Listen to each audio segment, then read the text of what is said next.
Nov Klibber, hi friends, Darth Momo here. Many in the fandom have pondered the question, how did Rey beat Kylo Ren in The Force Awakens? Well, perhaps the question we should be asking isn't, could she have beat him, but should she have beat him? Just to recap, within the context of the film, it makes perfect sense Rey beat Kylo. She was alone in the desert for years fending for herself and she wields that staff. The idea that she could put up some sort of defense is completely in reason. But in regards to Kylo, for one, he was just injured by Chewbacca's bowcaster, a weapon previously that has been shown to kill with massive impact from one shot. Second off, Kylo Ren's training is not complete, as Snoke later confirms. Third, his spirit has been split to the bone about killing Han Solo. He is clearly conflicted. And fourth, he's not trying to kill Rey, he's trying to take her alive. All that being said, well, yes, it makes in-universe sense. The question we should be asking is, was this the right choice for the story? I think that's what a lot of people mean by when they ask this question.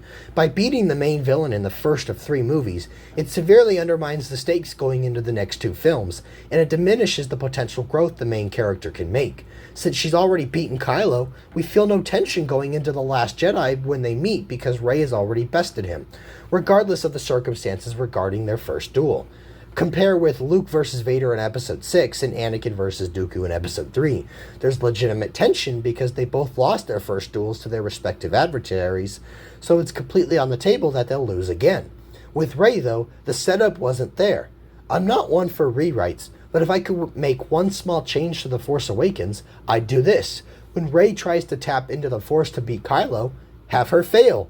Kylo beats her by swinging the lightsaber out of her hand, and then the terrain separates them just like in the movie to explain why Rey is able to escape alive. By doing this, the film is relatively the same, but it fundamentally changes and adds to Rey's arc, and it enhances the stakes of the trilogy.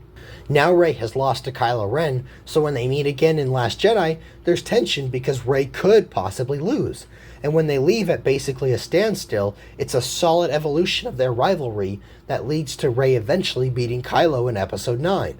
On top of that, it gives Rey personal stakes in finding Luke at the end of 7. It's no longer about just recruiting him for the Resistance or learning about the Force for the sake of doing so.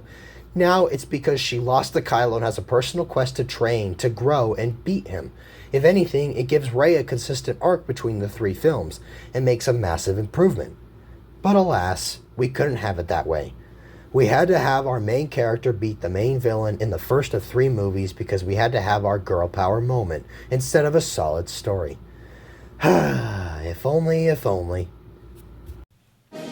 Thanks for watching. Please subscribe to the channel. If you liked the video, comment down below and hit that like button. Oh, and check out some of my other videos. I'm sure you'll find them in the light.